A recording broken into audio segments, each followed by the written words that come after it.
ઓમ શ્રી ગણેશાય નમઃ. જય શ્રી કૃષ્ણ મિત્રો. ભગવાન શ્રી કૃષ્ણ શું કહે છે કે નિર્વસ્ત્ર સ્નાન કરવા વાળાની સાથે શું થાય છે? તો આ સરસ મજાનો વિડીયો મિત્રો શાંતિથી ધ્યાનથી સાંભળજો. નિર્વસ્ત્ર સ્નાન કરવાથી કેટલું પાપ લાગે છે, શું થાય છે, આ સંપૂર્ણ જાણકારી ખૂબ મહત્વની છે. જે સ્ત્રી નિર્વસ્ત્ર સ્નાન કરે છે તો આનો અસર એના જીવનમાં શું થાય છે તો તમે એક વાર્તાના માધ્યમથી સાંભળો આ વિડીયોમાં. એક સમયની વાત છે. માતા લક્ષ્મી અને ભગવાન વિષ્ણુ હરિદ્વારમાં ફરી રહ્યા હતા. તો માતા લક્ષ્મીએ જોયું કે બધા જ મનુષ્ય ગંગાજીમાં નાહીને સ્નાન કરી હર હર ગંગે બોલતા જાય છે, પરંતુ બધા જ દુઃખી અને હેરાન પરેશાન છે. માતા લક્ષ્મી આ બધું જોઈ અને બહુ આશ્ચર્ય પામ્યા અને આશ્ચર્યથી ભગવાન શ્રી કૃષ્ણને પૂછ્યું, ભગવાન વિષ્ણુને પૂછ્યું કે ગંગામાં આટલી વાર સ્નાન કર્યા પછી પણ તેમના પાપ અને દુઃખનો નાશ કેમ નથી થયો? શું ગંગામાં હવે એ સત્ય નથી રહ્યું, એ સામર્થ્ય નથી રહ્યું પાપનો નાશ કરવાનું? એટલે ભગવાન વિષ્ણુ બોલ્યા કે દેવી લક્ષ્મી, ગંગામાં તો હજી પણ એ જ સામર્થ્ય છે, પણ આ મનુષ્યએ પાપ નાશીની ગંગામાં સ્નાન જ નથી કર્યું, તો પછી તેને લાભ કેવી રીતે થાય? તો લક્ષ્મીજી આશ્ચર્ય થઈને બોલ્યા કે પ્રભુ, બધા તો ગંગાજીમાં સ્નાન કરીને જઈ રહ્યા છે, હજી સુધી તો એમના શરીર પણ ભીના છે, સુકાયા નથી, અને તમે કહો છો કે નાહ્યા નથી? એટલે ભગવાન વિષ્ણુ બોલ્યા કે આ લોકો તો માત્ર જળમાં ડૂબકી લગાવીને આવ્યા છે, તમને કાલે હું આનું રહસ્ય સમજાવીશ. બીજા દિવસે બહુ જોરદાર વરસાદ થવા લાગ્યો. ગલીઓમાં શેરીઓમાં બધે કાદવ કીચડ ભરાઈ ગયા. એક 4 રસ્તા પર એક ઊંડો ખાડો હતો અને તેની ચારેય બાજુ બહુ કીચડ હતો. અને પછી ભગવાન વિષ્ણુએ એક વૃદ્ધ માણસનું રૂપ ધારણ કરી લીધું અને લીલા રચવા લાગ્યા. અને એક વૃદ્ધ કમજોર માણસ થઈને ખાડામાં એવી રીતે પડી ગયા કે કોઈ માણસ ચાલતા ખાડામાં લપસીને પડી ગયો હોય અને બહાર નીકળવાની કોશિશ કરવા છતાં પણ એ બહાર નીકળી ન શકતો હોય. આવું ભગવાને લીલા રચે છે. લક્ષ્મીજીને ભગવાન વિષ્ણુએ એવું સમજાવીને ખાડા પાસે બેસાડી દીધા કે જુઓ લક્ષ્મીજી, તમે લોકોને બૂમ પાડીને એવું સંભળાવતા રહો, એવું કહો કે મારા વૃદ્ધ પતિ અકસ્માત રીતે ખાડામાં પડી ગયા છે. કોઈ પુણ્યશાળી આત્મા મારા પતિને બહાર નીકાળીને અમારા જેવા અસહાય મજબૂરની સહાયતા કરો.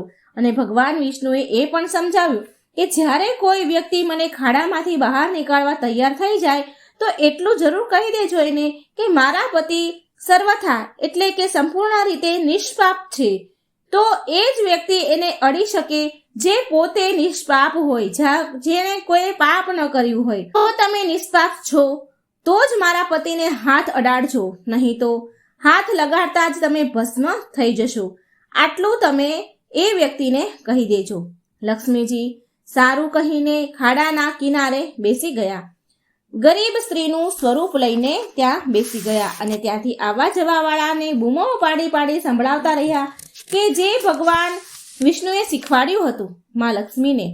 લોકોના ટોળા ગંગાજીમાંથી નાહીને આવી રહ્યા છે અને સુંદર સ્ત્રીને આવી રીતે બેસેલી જોઈને કેટલાયના મનમાં પાપ અને કેટલાયના મનમાં ધર્મનો ભય લાગ્યો. કેટલાય કાનૂનથી ડર્યા. કેટલાય લોકોએ લક્ષ્મીજીને તો એવું પણ કહ્યું કે મરવા દેને આ ડોહાને, કેમ તેના માટે રડી રહી છે? અને ઘણા દયાળુ ચરિત્રવાન યુવક હતા, એના પતિને નીકાળવા માટે તૈયાર ઈચ્છતા હતા, પણ લક્ષ્મીજીના આવા વચન સાંભળીને તે પાછળ હટી જતા, ઊભા રહી જતા હતા. તે લોકો એવું વિચારતા કે અમે ગંગામાં નાહીને તો આવ્યા તો છીએ, ગંગામાં નાહીને આવ્યા તો શું થઈ ગયું? અમે પાપી તો છીએ જ ને, ક્યાંક તેની મદદ કરતા ભસ્મ થઈ ગયા તો? આ સ્ત્રીના કથન પ્રમાણે તો પાપી હોય તો ભસ્મ થઈ જશું. કોઈનું પણ સાહસ ના થયું ભગવાનને બહાર નીકાળવાનું.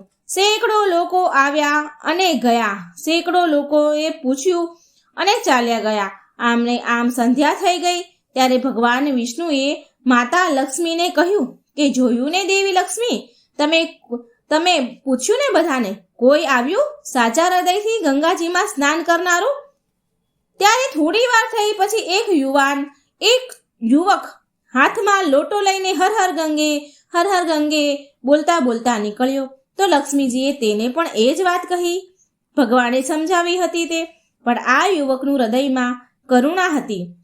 વાત સાંભળીને એનું હૃદય કરુણાથી ભરાઈ ગયું. તેણે ભગવાન વિષ્ણુને નીકાળવાની તૈયારી કરી. એટલે લક્ષ્મીજી બોલ્યા, તેને રોકતા કહે છે કે ભાઈ, જો તું સર્વથા સંપૂર્ણ રીતે નિષ્પાપ નહીં હોય તો મારા પતિને અડતા જ તું બળીને ભસ્મ થઈ જઈશ.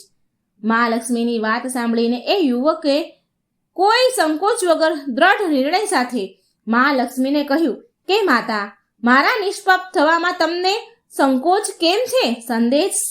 સંદેહ કેમ છે? તમે જોયું નહીં કે હું હમણાં જ ગંગાજીમાં નાહીને આવ્યો છું? ભલું ગંગાજીમાં ડૂબકી લગાવ્યા પછી શું કઈ પાપ રહે? ના રહે. હું હમણાં જ તમારા પતિને નીકાળું છું. તે યુવકે વૃદ્ધ બનેલા ભગવાનને ખાડામાંથી બહાર નીકાળવા ભગવાન વિષ્ણુએ તેને અધિકાર સમજીને તેના અસલ સ્વરૂપમાં પ્રગટ થયા મા લક્ષ્મી અને ભગવાન વિષ્ણુ, અને એ યુવકને દર્શન આપ્યા. ભગવાન વિષ્ણુએ માતા લક્ષ્મીને કહ્યું કે આટલા સેંકડો લોકોમાંથી માત્ર આ એક જ યુવકે ગંગા સ્નાન કર્યું છે. આ દ્રષ્ટાંતનો અનુસાર જે લોકો શ્રદ્ધા વિશ્વાસ વિના માત્ર દંભ માટે ગંગા સ્નાન કરે છે તેને વાસ્તવિક ફળ નથી મળતું. પરંતુ આનો અર્થ એ નથી કે ગંગાનું સ્નાન વ્યર્થ જાય છે. ગંગા સ્નાન બહુ પુણ્ય છે ગંગા સ્નાન કરવાનું. ત્યાર પછી ભગવાન વિષ્ણુએ લક્ષ્મીજીને કહે છે કે હવે તમને હું એ 12 વાતો કહું છું. જે પણ મનુષ્ય આ 12 વાતો નહાતા સમયે ધ્યાન રાખે તે ક્યારેય પણ દુઃખી નથી થતા. તેના ઘરમાં મા લક્ષ્મીનો વાસ થાય છે. તેના ઘરમાં અપાર ધન આવે છે. ઘરમાં ક્યારેય લડાઈ ઝઘડા નથી થતા. તેના પૂરા પરિવાર હસી ખુશીથી જીવન વિતાવે છે. ત્યારે માતા લક્ષ્મી બોલ્યા, હે ભગવાન, મને એ 12 વાતો કહો. અને પછી ભગવાને તે 12 વાત સંભળાવે છે અને માતા લક્ષ્મી બહુ ધ્યાનથી સાંભળે છે. આ 12 વાતો મિત્રો તમે પણ ધ્યાનથી સાંભળજો અને ગાંઠ બાંધી લેજો.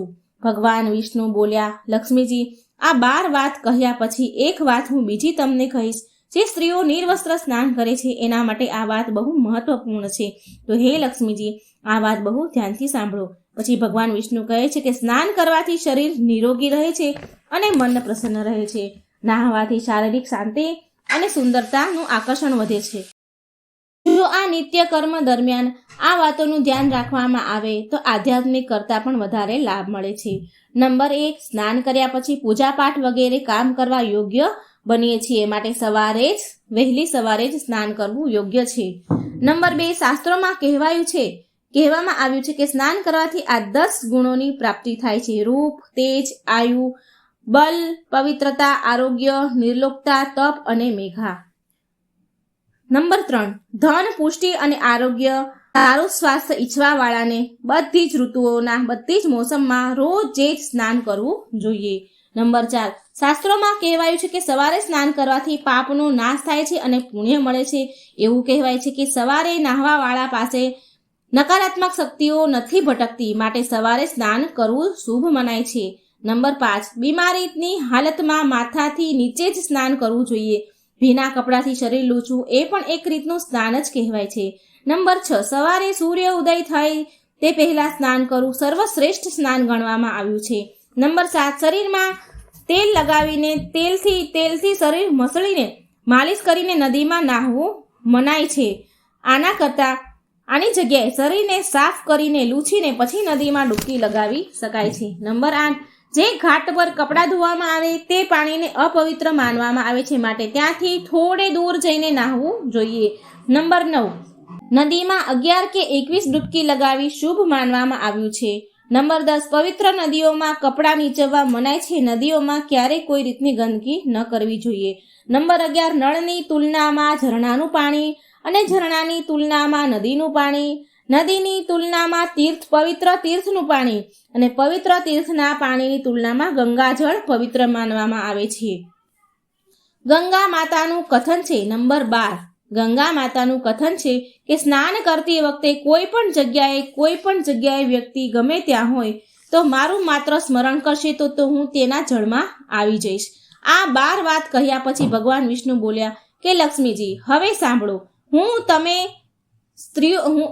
સ્ત્રીઓ વિશે કહું છું. જે સ્ત્રીઓ નિર્વસ્ત્ર સ્નાન કરે છે, હિન્દુ ધર્મશાસ્ત્રમાં હરેક વસ્તુ માટે અમુક નિયમ બતાવવામાં આવ્યા છે. તો નિયમમાં એક નિયમ સ્નાન વિશે કહેલો છે. એવું માનવામાં આવે છે કે સામાન્ય માણસને શાસ્ત્રોના નિયમનું પાલન કરવું જોઈએ, જેનાથી એના ઘરમાં સુખ શાંતિ સમૃદ્ધિ રહે અને ખુશીઓ આવે, સાથે અપાર ધન વરસે. મિત્રો, આપણા શાસ્ત્રમાં કેટલી વાતો છે જેનું પાલન આપણે સદીઓથી કરતા આવ્યા છીએ, પણ એ કારણો વિશે આપણને હજી પણ પૂરી જાણકારી નથી. આવા નિયમોમાં એક નિયમ છે કે નિર્વસ્ત્ર સ્નાન કરવું ન જોઈએ. તમે લગભગ ઘણા વડીલો પાસેથી સાંભળ્યું જ હશે કે ક્યારેય કપડાં વગરનું સ્નાન ન કરવું જોઈએ. જો આપણે પૌરાણિક કથાના વાત કરીએ તો સૌથી મોટું કારણ ભગવાન શ્રી કૃષ્ણના સમયનું છે. પૌરાણિક કથા અનુસાર જ્યારે એકવાર ગોપીઓ સરોવરમાં સ્નાન કરી રહી હતી, ત્યારે નિર્વસ્ત્ર થઈને સ્નાન કરી રહી હતી. એ સમયે બાળકૃષ્ણ ભગવાને ગોપીઓના બધા જ વસ્ત્ર છુપાવી દીધા હતા. એ સમયે જ્યારે કાનાએ વસ્ત્ર છુપાવ્યા અને ગોપીઓએ વસ્ત્ર પાછા માંગ્યા અને પ્રાર્થના કરી, તો ભગવાને શ્રી કૃષ્ણએ સમજાવ્યું કે ક્યારે પણ કોઈ પણ જગ્યાએ વસ્ત્ર ધારણ કર્યા વગર સ્નાન ન કરવું જોઈએ. આમ કરવાથી જળના દેવતા વરુણદેવનું અપમાન થાય છે, માટે નિર્વસ્ત્ર સ્નાન ન કરવાની સલાહ આપી છે. જો સ્નાન કરતા સમયે તમે એમ વિચારી રહ્યા છો કે બંધ રૂમ કે બાથરૂમમાં તમને કોઈ નથી જોઈ રહ્યું, તો આ વાત ખોટી છે, કેમ કે ઈશ્વર તમને બધા જ સ્થાન પર જુએ છે. નિર્વસ્ત્ર સ્નાનથી પાપ લાગે છે અને આર્થિક શારીરિક નુકસાન પહોંચે છે. જો નિર્વસ્ત્ર સ્નાન કરો છો તો તમારા શરીરમાં નકારાત્મક ઉર્જા પ્રવેશી શકે છે અને તમારી માનસિકતામાં નકારાત્મકતા આવી જાય છે. માટે સ્નાન કરતી વખતે એમ કહેવાય છે કે નહાતી વખતે એક કપડું તો જરૂર ધારણ કરવું જોઈએ. નિર્વસ્ત્ર સ્નાનથી શરીરમાંથી સકારાત્મક ઉર્જા બહાર નીકળી જાય છે અને આનો પ્રભાવ તમારા શરીરમાં, મન, મસ્તિષ્કમાં પણ પડી શકે છે.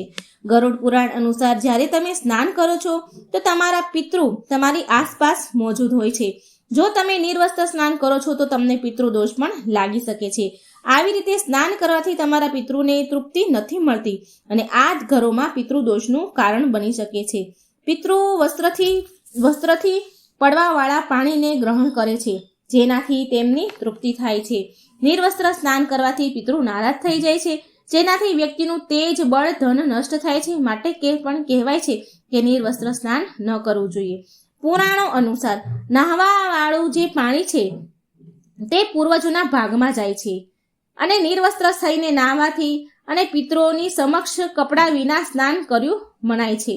શાસ્ત્રો અનુસાર માન્યતા છે કે જે નિર્વસ્ત્ર સ્નાન કરવામાં આવે તો માતા લક્ષ્મી તેનાથી રૂષ્ટ થઈ જાય છે, રીસાઈ શકે છે.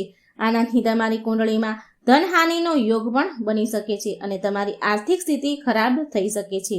બસ આ બધા કારણોથી શાસ્ત્રોમાં નિર્વસ્ત્ર સ્નાન કરવાની મનાઈ કરવામાં આવી છે.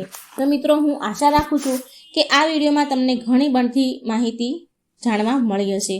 જો વિડીયો સારો લાગે તો શેર કરજો, લાઈક કરજો અને મારી ચેનલને સબસ્ક્રાઈબ જરૂર કરજો. જય શ્રી કૃષ્ણ. રાધે રાધે. Thank you.